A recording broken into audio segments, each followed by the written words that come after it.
a registro caso o problema buat rumah, nebe sério durante a cerimônia de graduação. Ba membro persaudaraan sete hati terate pesate, nebe halau iha território Timor-Laran tomat.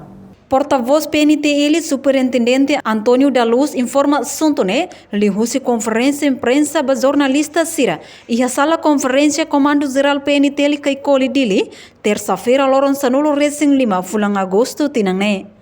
Cerimônia graduação membro grupo Arte Marciais PSAT, tinangne, halau ia tibar município Likisa, durante Loron Rua, no parte segurança halau serviço hodi actives, hodi assegura atividade ne, husi início torre mata, sem acontecer problema sério rumah.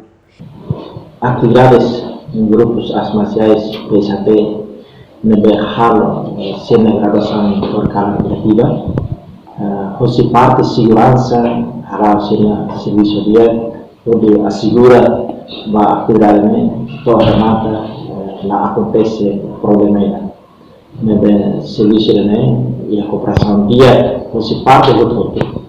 Fosse instituição PNTL, Força de Defesa, no serviço parte de todo o Nebemaca envolve o apoio e a segurança da Nebita pode ser acompanha. Ni afirma, situação controlada durante a cerimônia de graduação, membro PSAT FON, tinang rihu rua ronolo resin toluniang ne. Reportagem Melania Conceição, televisão te propôs. Janela informação by Emma Roto. Atu atena informação atual diagliu kita halua. Hane botão subscribe, like, halo comentário, no faz botão ba media social Roto.